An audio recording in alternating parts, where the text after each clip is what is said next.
Hello दोस्तों, maths destination में आप सभी का स्वागत है। आज हमारा होमोमॉर्फिज्म एंड आइसोमॉर्फिज्म में लास्ट वीडियो है। तो आज के इस वीडियो में जॉर्डन होल्डर थ्योरम पढ़ने वाले हैं। स्टार्ट करते हैं। Jordan Holder theorem. तो आज हम जॉर्डन होल्डर थ्योरम पढ़ने वाले। स्टेटमेंट देखते हैं। Let G be any finite group. लेट G be any finite group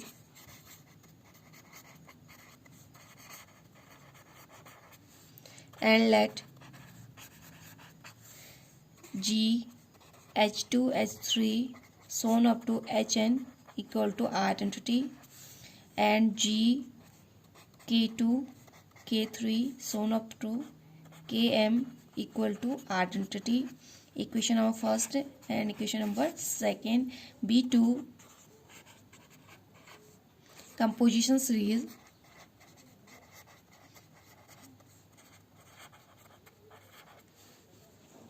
for G so that G over H2, H2 over H3, H3 over H4 so on up to Hn minus over Hn and G over K2, K2 over K3, K3 over K4 so on up to Kn minus 1 over Kn. This one equation number 1 dash मान लेते हैं, इसे equation number 2 dash. Are the corresponding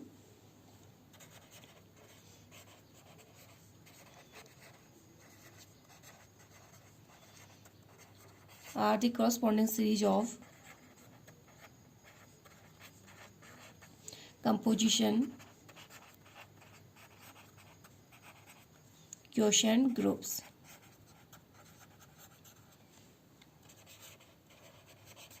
Then there exists 1-1 correspondence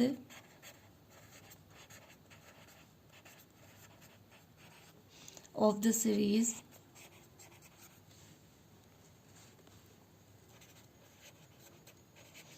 first on to the series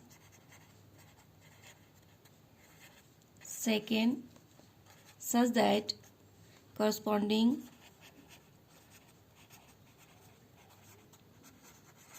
quotient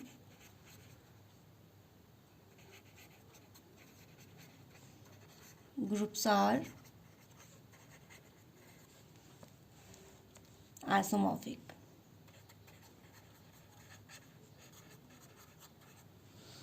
तो हमारा ये Jordan Holder theorem है। Statement है G यानी फाइनाइट ग्रुप है जहाँ पे G H2 H3 Hn so on identity and G K2 K3 so on up to Km B2 composition series हैं जी के such that G over H2 H2 over H3 so on up to and G over K2 and K2 over K3 so on ये corresponding series है composition quotient groups. ये हमारे quotient groups हैं। Then there exists 1-1 correspondence of the series first onto the series second such that corresponding quotient groups are isomorphic. तो ये हमारे जो quotient group है ये हमारे आपस में आइसोमॉर्फिक होंगे, ये हमें शो करना है। Proof. We shall prove this theorem by the method of mathematical induction on the order of the group G. इसे हम mathematical induction से prove करेंगे। We shall first suppose that the theorem is true for all groups of order less than the order of group G. हम सबसे पहले suppose करेंगे कि ये थ्योरम ट्रू होगी और ऑर्डर के लिए जो हमारा ग्रुप जी से लेस देन ऑर्डर के होंगे वो सबके लिए ट्रू होगा। Then we will prove that the theorem is true for G. सबसे पहले हम दिखाएंगे ग्रुप ऑर्डर जी के ऑर्डर से कम ऑर्डर के ग्रुप के लिए ट्रू है, उसके बाद हम दिखाएंगे कि ये ग्रुप जी के लिए ट्रू है।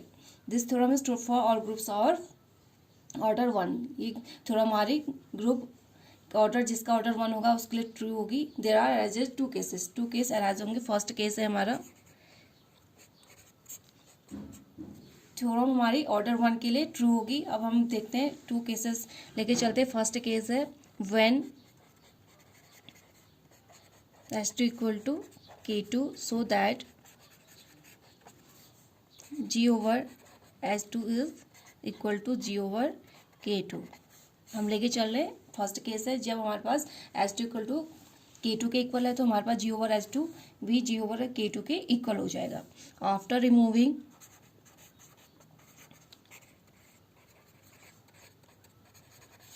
G from equation of first and second, we see that G को हम रिमूव करेंगे तो हमारे पास वैल्यू आ जाएगी H2 H3 so on up to Hn equal to identity and K2 K3 so on up to Kn equal to identity. After removing G from equation first and second, are the two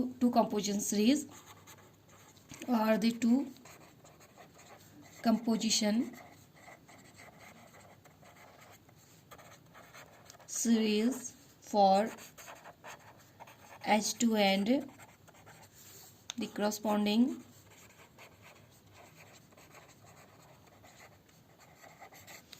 composition series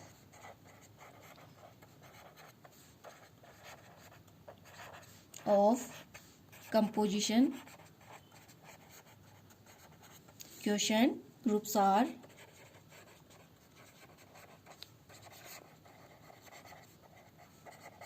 तो इससे related हमारे composition question groups हो जाएंगे H2 over H3, H3 over H4 so on up to Hn minus 1 over Hn and K2 over K3, K3 over K4 so on up to Kn minus 1 over Kn equation number third and fourth. But order of H2 is less than equal to order of G. Since H2 is a proper normal subgroup of G, H2 हमारा proper normal subgroup है group G का, we have already supposed that the theorem is true for every group whose order is less than order of G.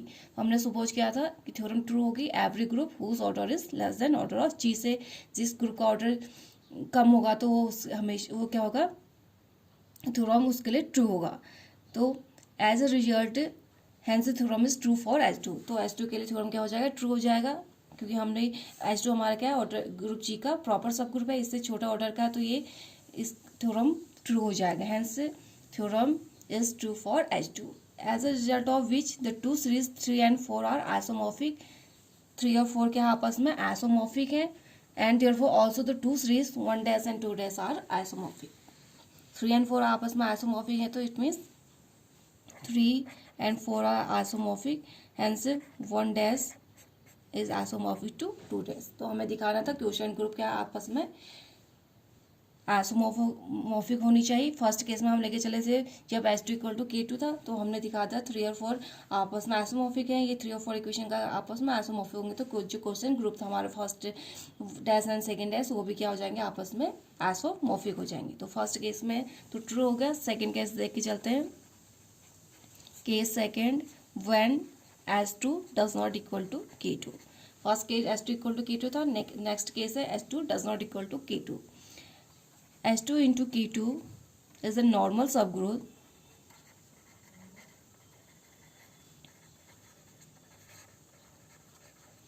of G containing H2 as well as K2. तो H2 into K2 हमारा normal सब group है, H2 और K2 को contain कर रहा है. Moreover H2 is a maximal normal सब group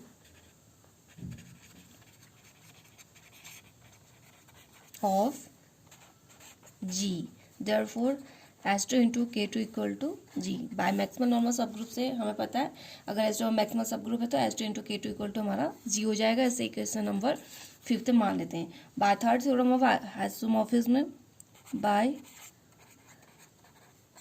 third theorem on isomorphism, we know that H2 into K2 over H2 is isomorphic to K2 over H2 intersection K2, and H2 into K2 over K2 is isomorphic to H2 over H2 intersection K2 by third isomorphic theorem से हमारे पास value आ जाएगी. By virtue of 5 these are reduced, value put कर देते हैं K2 into H2 की जगह पे G वैल्यू पुट कर देते हैं. तो G over H2 is isomorphic to K2 over N and G over K2 is isomorphic to S2 over N, where H2 intersection K2 is equal to N. जहाँ पे H2 intersection K2 हमारे N के equal है और यहाँ से हमने H2 into K2 की जगह पे G वैल्यू पुट कर दी है. ये हमारे क्वेश्चन नंबर 6 एंड 7 हो जाएगी. H2 is maximal in G. This implies G over H2 is simple. This implies K2 over N is simple. By equation number 6, G over H2 की value K2 over N के equal है, तो G over H2 अगर simple होगा तो ये इसका isomorphic जो K2 over N भी सिंपल हो जाएगा. This implies N is maximal in K2. तो ये इंप्लाई करेगा अगर K2 ओवर N हमारा सिंपल लगा तो N is maximal in K2 हो जाएगा. सिमिलरली 7 इम्प्लाइज 6 इक्वेशन से इम्प्लाई हो रहा है N हमारा मैक्सिमल इन K2 है, तो 7 से भी इसी तरह के similarly N is maximal in H2.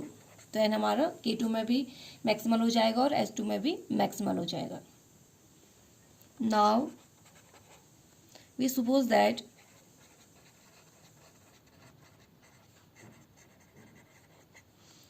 N, N1, N2, so on up to N are equal to identity is a composition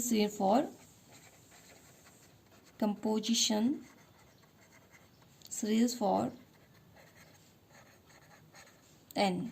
तो हमने N के लिए कंपोजिशन सीरीज कंसिडर कर ली. N, N1, N2, so on up to N are equal to identity हमारी N में composition series है. Then G H2 N N1 N2 so on up to N are equal to identity and G K2 N N1 N2 so on up to N are equal to identity. ये हमारी equation number 8 and equation number 9 हो जाएंगी. R2 composition series for G. N N1 N2 so on up to N R हमारे N के लिए composition series थी. G H2 N ये हमारी G के लिए कंपोजिशन सीरीज हो जाएंगी. R two composition series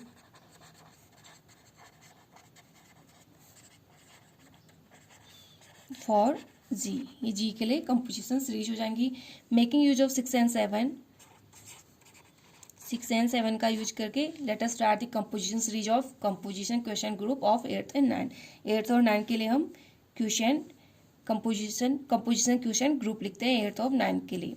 G over H2 over N over N1 over N2 so on up to NR minus 1 over NR and G over K2 over N over N1 N over N2 so on up to NR minus 1 over NR. तो 8 और 9 के लिए ये composition question group हो जाएंगी.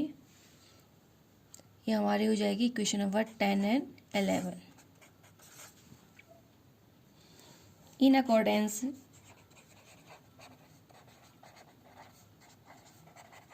with 6 and 7,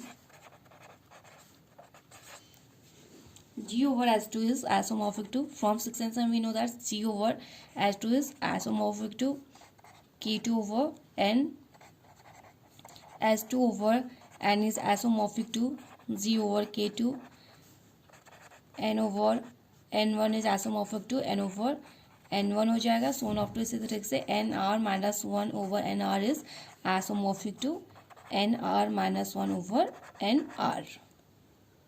6 and 7 का use करके हमें पता G over H2 K2 over N के आइसोमॉर्फिक है, H2 over N G over K2 के आइसोमॉर्फिक. इस तरह से N over N2 N1 isomorphic over N over N1 हो जाएगा. सोन of to NR minus 1 over NR भी NR minus 1 over NR के आइसोमॉर्फिक हो जाएगा. Hence the corresponding question groups in 10 and 11 are isomorphic. तो इससे ये एलिमेंट आपस में आइसोमॉर्फिक, तो इट मीन्स क्वेश्चन ग्रुप 11 और 10 और 11 है, ये क्या हो जाएंगे आपस में आइसोमॉर्फिक हो जाएंगे। Hence 10 and 11 are isomorphic. Hence, the question group defined by 10 and 11 may be put in 1-1 onto correspondence. आपस में आइसोमॉर्फिक हैं तो इट मीन्स 10 and 11 जो क्वेश्चन ग्रुप हैं उनको हम इंटू 1-1 कॉरेस्पॉन्डेंस में लिख सकते हैं। Now first and eighth are two composition series for G having S2 in this second place. 1 और सेकेंड जो हमारी इक्वेशन 1 और एट्थ में हमारी जो इक्वेशन है उसमें क्या हमारा 1 और 8th इक्वेशन में हमारा S2 सेकंड प्लेस में है, ये 8th इक्वेशन में भी सेकंड प्लेस में है और फर्स्ट इक्वेशन में भी हमारा ये S2 सेकंड प्लेस में है। Hence by case first the question groups defined by first and 8th may be put in 1-1 correspondence। First और सेकंड को भी हम क्या कहते हैं 1-1 correspondence में लिख सकते हैं। That is the question groups of first dash and 10 में भी पुट इनटू 1-1 correspondence। तो means first dash and 10th हमारा जो ये हमारा क्वेश्चन ग्रुप है इनको भी हम 1-1 कॉरेस्पॉन्डेंस में लिख सकते हैं। Similarly group defined by second and 9th equation में हमारा K2 सेकेंड नंबर में प्लेस है, जैसे हमारा फर्स्ट और 8th में S2 सेकेंड प्लेस में था, इस तरह से सेकेंड एंड 9th इक्वेशन में हमारा K2 सेकेंड प्लेस में है। That is second dash and 11 में भी पुट इन 1-1 कॉरेस्पॉन्डेंस। इसी तरीके से सेकेंड डैश जो हमारी इक्वेशन थी वो और 11 जो हमारा क्वेश्चन ग्रुप है ये आपस में क्या हो जाएंगे 1-1 कॉरेस्पॉन्डेंस हो जाएंगे। But we have already shown that this question group of 10th and 11 में भी पुट इन 1-1 कॉरेस्पॉन्डेंस। तो अभी हमने दिखाया 10th और 11 के आपस में आइसोमॉर्फिक है, इट मीन्स ये 1-1 कॉरेस्पॉन्डेंस होंगी इनके बीच में, as a result of which the corresponding question groups of 1 dash and 2 dash isomorphic in some order. तो इस तरीके से हम कह सकते हैं कि फर्स्ट डैश और सेकेंड डैश जो हमारे क्वेश्चन ग्रुप्स थे वो भी क्या हो जाएंगे हमारे आइसोमॉर्फिक हो जाएंगी, because the relation of isomorphism in the family of groups is an equivalence relation, hence the theorem is proved। तो दोस्तों आज के लिए बस इतना ही। नेक्स्ट वीडियो में आप लोगों से फिर मुलाकात होगी, तब तक के लिए नमस्कार, धन्यवाद।